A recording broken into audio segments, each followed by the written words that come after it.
Ramata Ly Bakayoko, ministre de la Femme, de la Famille et de l'Enfant, a échangé avec l'ensemble des organisations féminines de Ouangoulo-Dougou. Au cours de la cérémonie d'hommage aux femmes de la localité, Ramata Ly Bakayoko a rappelé aux femmes de la ville aux deux frontières les engagements du président de la République, Alassane Ouattara, en faveur de l'autonomisation de la femme et de partager avec la gente féminine les espoirs pour l'année 2019, décrétée année du social. Sous le leadership de son Excellence M. Alassane Ouattara, président de la République, la Côte d'Ivoire s'est fermement engagée en faveur de la réduction des inégalités entre les sexes et l'autonomisation des femmes. Assurant les femmes du soutien de son ministère, Ramata Ly Bakayoko a invité les femmes de Ouangoulo-Dougou à prendre en main leur destin en restant unies et solidaires. Sachez, mes chères sœurs, que le gouvernement, à travers le ministère de la Femme, de la Famille et de l'Enfant, mettra tout en œuvre dans le cadre du programme social du gouvernement pour promouvoir votre autonomisation et accroître ainsi votre contribution à l'émergence de notre pays. Autorités politiques et associations des femmes saluent les actions de proximité du président Alassane Ouattara et de son gouvernement pour la valorisation et l'autonomisation des femmes. Je voudrais, avec permission, rendre un vibrant hommage à toutes les femmes du département pour leur parfaite collaboration dans la scolarisation de la jeune fille. Ce qui est attendu de vous, c'est la cohésion, c'est l'unité, votre engagement autour des idéaux de paix et de développement du président Alassane Ouattara. Rencontre de convivialité. Les femmes de Ouangoulo-Dougou se sont engagées à accompagner le président Alassane Ouattara dans ses actions de développement.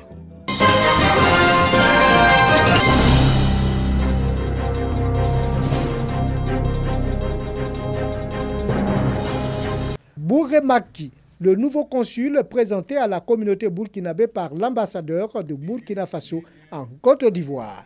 Dans son adresse à la communauté, Mahamadou Zongo a rappelé au nouveau consul ses principales missions. Il s'agira pour lui de travailler au renforcement des relations entre les Burkinabés et leurs hôtes, ainsi que les autres communautés. Monsieur le consul général, en dépit des chantiers, soyez rassurés, car vous n'êtes pas seul. Le nouveau consul aura un défi majeur à relever: la scolarisation et le travail des enfants dans les sites d'orpaillage. Le manque de documents administratifs, Bouré Maki a pris l'engagement de poursuivre l'œuvre de ses prédécesseurs, tout en déclarant être disposé au dialogue et à la concertation avec tous les Burkinabés de sa circonscription consulaire. Nous avons pleine conscience de l'ampleur de la tâche qui nous incombe. Nous pouvons vous rassurer de toute notre disponibilité à travailler avec loyauté en vue de non seulement accomplir la mission de protection et d'assistance des Burkinabés de la circonscription de Boaké, mais aussi de promouvoir et de renforcer les relations économiques et culturelles qui existent entre le Burkina Faso et la Côte d'Ivoire. Le diplomate de carrière promet une administration de proximité fonctionnant sur les instruments de la bonne gouvernance. La circonscription consulaire du Burkina Faso à Boaké couvre 15 régions et abrite près de 30% de la communauté burkinabé vivant en Côte d'Ivoire, faisant d'elle la deuxième plus vaste en Côte d'Ivoire après celle d'Abidjan.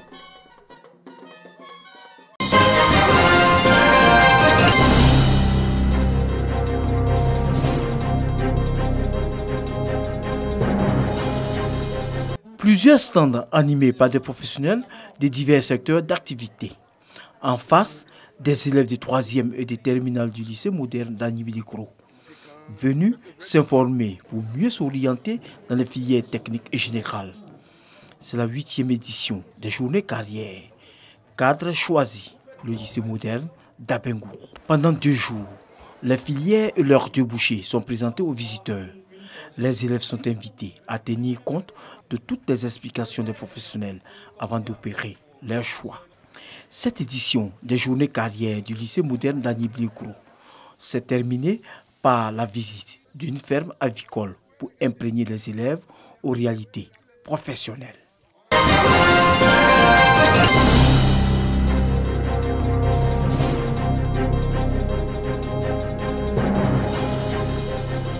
La volonté de la ministre de l'Éducation nationale de doter les établissements scolaires de bibliothèques s'est traduite en actes concrets désormais sur le terrain. À Yamoussoukro, les bibliothèques des établissements secondaires viennent d'être équipées en manuels scolaires. Cette action vise à promouvoir la lecture chez les élèves. Remettant ces ouvrages, le directeur régional de l'éducation nationale de Yamoussoukro a traduit sa gratitude à la ministre Kandia Kamara. Pour lui, ces livres viendront réduire les taux d'échec scolaires. À terme, ce projet va contribuer à l'amélioration des résultats. Parce que grâce aux ouvrages, les enfants peuvent désormais faire des exercices qui sont donnés par les enseignants en classe. Ils peuvent également, à la fin du cours, grâce à ces ouvrages-là, ils peuvent revenir sur les cours et voir, approfondir, n'est-ce pas, ce qu'ils n'ont pas pu comprendre en classe. Les bénéficiaires se sont engagés à prendre soin des documents et à fréquenter les bibliothèques. L'objectif de cette belle initiative est, à n'en point douter, faire de nos établissements un creuset de savoir par la lecture, car ne dit-on pas que la lecture a fait et continue de faire beaucoup de savants. C'est une très grande satisfaction pour moi parce que recevoir des livres, c'est comme avoir un enfant et avec ces livres, nous pourrons faire beaucoup de choses. Au total, ce sont 2000 ouvrages scolaires distribués. La direction régionale de Yamoussoukro compte 675 écoles primaires et 118 lycées et collèges.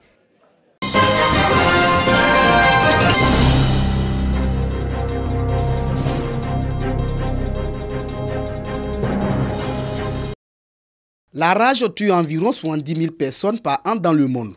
Les victimes sont âgées de moins de 15 ans selon l'Organisation mondiale de la santé. En Côte d'Ivoire, l'on enregistre 20 à 30% des cas de décès liés à la rage chaque année. Une maladie virale et mortelle qui se transmet à l'homme par morsure, griffure ou léchage d'animaux enragés, tels le chien, le chat, la chauve-souris et le singe. Face à ce sombre tableau, des actions sont menées sur le terrain. À Bouaké, une séance d'information et de sensibilisation sur la rage a été initiée. Il s'agit d'instruire les populations sur l'importance de la lutte contre la rage. Quand tu es mordu, se laver correctement la plaie, se rendre dans un centre de santé approprié pour une prise en charge adéquate. Mais la première des choses à faire, c'est prendre soin de nos animaux de compagnie. Les nourrir comme il se doit, les vacciner à partir de 3 mois. Les participants attendent s'approprier les informations reçues.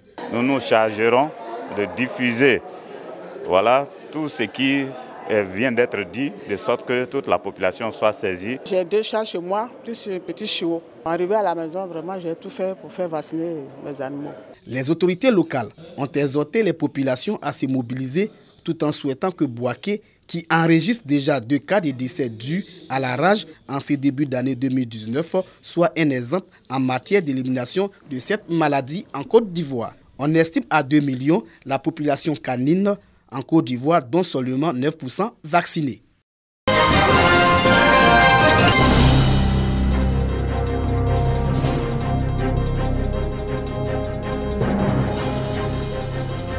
Mille enfants de 2 orphelinats de Katiola, localité située à 430 km de la ville d'Abidjan, reçoivent des dons en vivres et non-vivres. Une action du Léo Club d'Abidjan.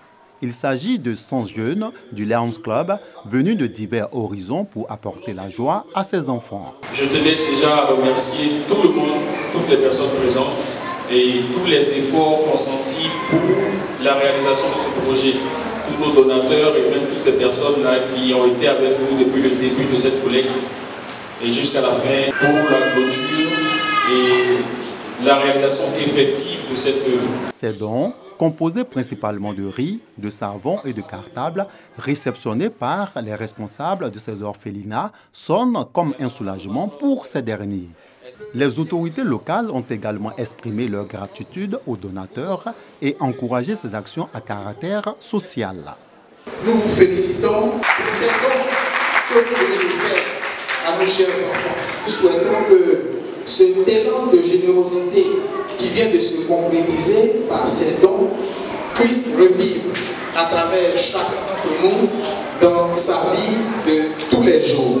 Cette activité des Léo, issue du district 403 A2 du Lions Club d'Abidjan, est la première action humanitaire menée hors de la capitale économique.